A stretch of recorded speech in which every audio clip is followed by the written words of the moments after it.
Iya bang, cari bang.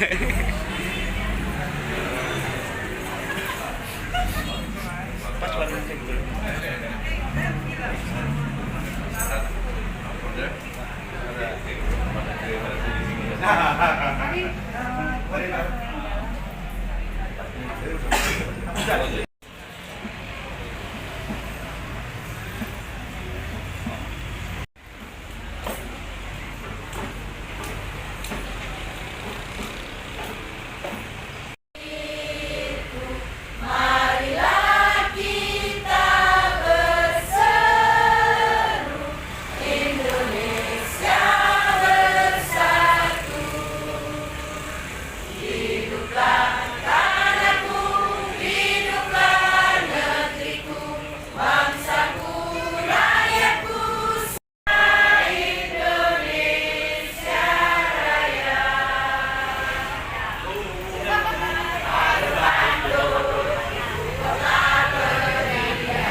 Dan alhamdulillah menurut KPU dan Bawaslu tadi kami adalah partai pertama yang mendaftar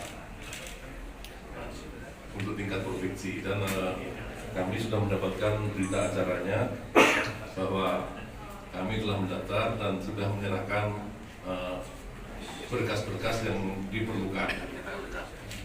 Kita menunggu nanti pada jadwal KPU yang berikutnya. Kalau kita dinyatakan lengkap berarti tidak perlu ada perbaikan. Tapi kalau ada surat dari KPU ada kekurangan-kekurangan berarti kita lakukan dalam masa perbaikan. Sampai dengan hari ini kita belum tahu. Tapi yang jelas berkas sudah kita serahkan semuanya. Kalau menurut pandangan kami sudah lengkap-lengkapnya, tetapi kan itu domainnya KPU sudah akan lengkap atau tidak lengkap. Jadi sifat kami sekarang adalah menunggu info dari KPU. Nah, kami mendaftarkan 45 bakal calon. Dapil 1, Dapil 2, Dapil 3 sampai dengan Dapil 7, 45 bakal calon. Dan kami sudah meneliti dan mengecek dengan baik dan benar bahwa insya Allah persyaratan formal misalnya harus minimal SMA itu sudah kami teliti semuanya. Kemudian misalnya yang mencantumkan gelar, misalnya gelarnya S2, ijazah S2-nya juga sudah kami cek semuanya. Kemudian semua persyaratan secara internal partai, alhamdulillah kita telah mengadakan cek and recheck. Namun demikian sekali lagi keputusannya adalah di tangan verifikasi KPU. Kami menunggu KPU nanti menyampaikan kepada kita apakah sudah lengkap atau masih ada perbaikan. Itu secara umum. Dan keterwakilan 30% perempuan, walaupun kemarin ada kelonggaran ya, kemarin ada kelonggaran PKPU yang baru, tapi kami tetap seperti yang lama, kami nggak merubah. Jadi sekarang justru lebih dari cukup dari yang disyaratkan. Saya rasa itu secara umum. Nama-nama yang lama atau ada yang baru? Sebagian lama, sebagian baru. Seperti yang baru, contohnya sebelah kanan saya ini Bapak Inspektur Jenderal Polisi Purnawirawan Dr. Andes Darmawan Magister Humayura. Beberapa waktu yang lalu beliau adalah Wakil Kapolda di Kepri. Karena alhamdulillah bintangnya menjadi 2, beliau ke Mabes dan Desember kemarin pensiun. Kemudian beliau menyatakan ingin bergabung dengan PDI Perjuangan dan kami memberikan penugasan. Kalau di partai sebagai Ketua Dewan Pertimbangan Daerah Partai, kemudian penugasan ke legislatif. Kami mengusulkan penugasan beliau untuk ikut bakal calon dari Dapil Bintang Lingga. Kalau nama-nama yang lama seperti Ya, Jumaga, Pak Alis nggak ikut lagi. Ya, nah ini sekarang nggak ikut lagi. Tentu teman-teman tahulah ya, Pak Alis nggak ikut.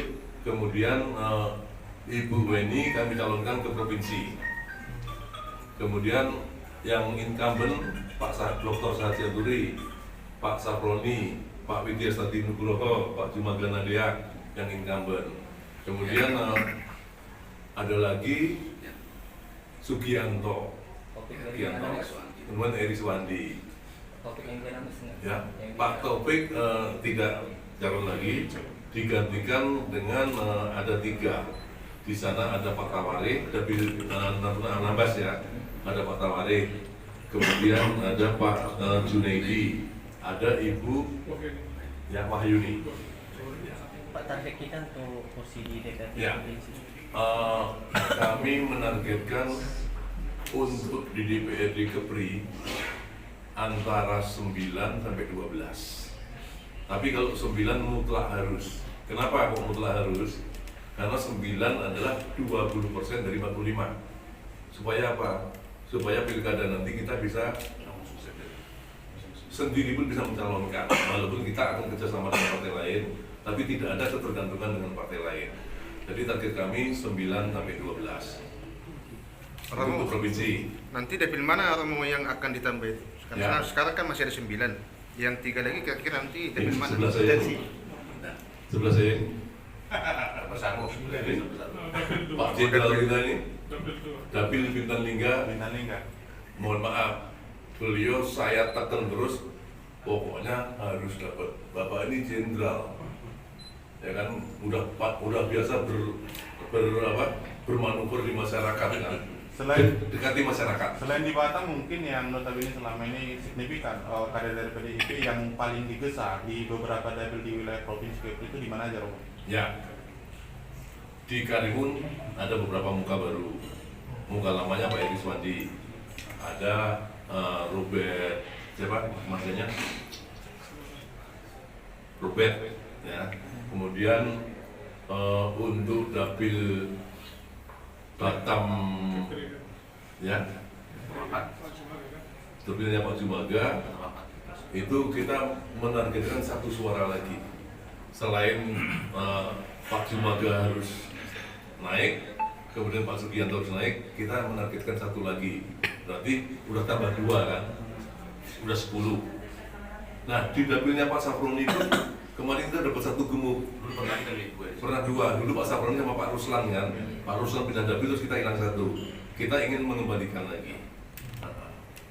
Romo, Siap. terkait pilpres. Ya. Ini kan Pilpres Ganjar dong.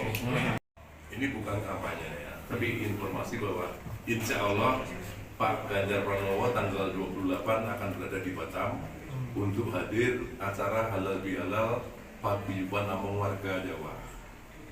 Rencananya dihadiri oleh minimal 140.000 orang.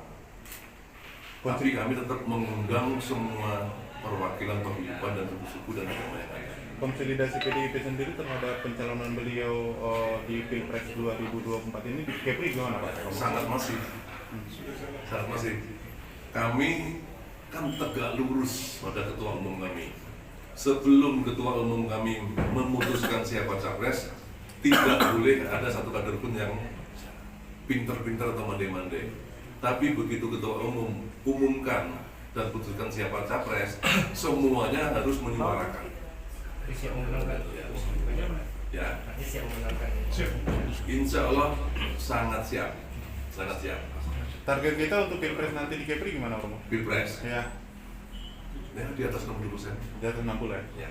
Oke. Untuk DPR RI sendiri, Romo, calegnya mungkin Romo sendiri mencalonkan juga di pusat. Jadi mohon maaf dan mohon izin, saya ini petugas partai. Ya kan? Namanya petugas partai harus siap untuk dicalonkan dan siap untuk tidak dicalonkan. Jadi saya sudah melengkapi berkas untuk DPR RI, tapi dicalonkan atau tidak, saya belum tahu. Ada berapa orang? Ada siapa-siapa aja? Pasti 4 kan? Iya, 4. Nah Dari itu dapil. belum tahu, Oh, gitu. belum tahu. Saya belum tahu, Pak Sturman belum tahu, ya kan? Terus siapa Bu Rini belum tahu, Ernawati juga belum tahu. Tapi yang nama yang muncul sementara, saya, Pak Sturman, Ernawati, Rini, sama Dwi Ria ya, sama Sinambela. Masih Nabila masih juga. Ya ada 6 kan, ada 6. Tapi nggak tahu apakah nanti DPP Ibu Mega tuh 4 dari yang 6 ini atau bisa 4 yang baru orang lain. Tapi berkaitan Sebagai ketua partai tingkat provinsi menginstruksikan kepada jajaran di provinsi maupun DPC fokus dan konsentrasi terhadap pemenangan pilpres dan pemilu legislatif. Begitu nanti selesai itu fokus ke pilkada, kan gitu. mengenai elektabilitas orangnya, Romo, ada Ya. juga yang mungkin ditekankan? Ya, Elektabilitas Untuk? daripada personalnya. untuk Pilkada. kan tadi saya bilang belum bicara pilkada. Bapak memancing-mancing ya. Lagi yang disampaikan ya. Kalau di Romo sendiri ada niat untuk masuk lagi di Kenapa? pilkada? Kan belum.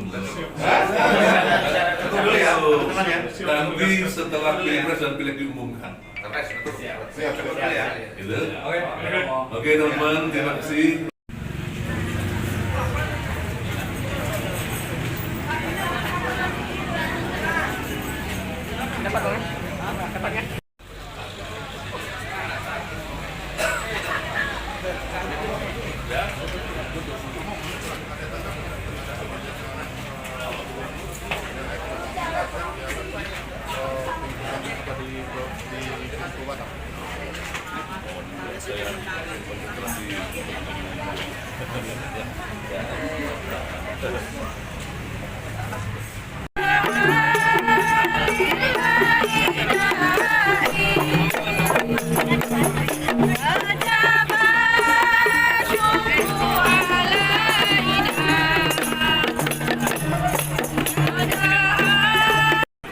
Contoh jalan ini kan dibangun itu 4 juta.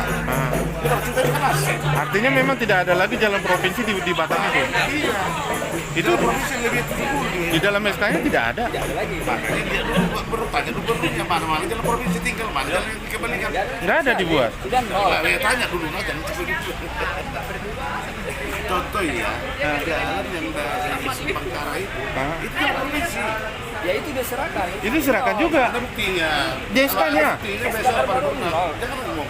Kita bicara kita ada fakta dulu. Iya, ini Di SK-nya itu. SK-nya.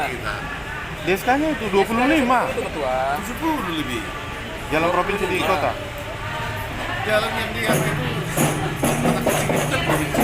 Nah lucunya di kabupaten lain, Mulai dari bandara sampai Kota Sabar jalan provinsi. di kabupaten lain dijelasin dia aslinya itu ini.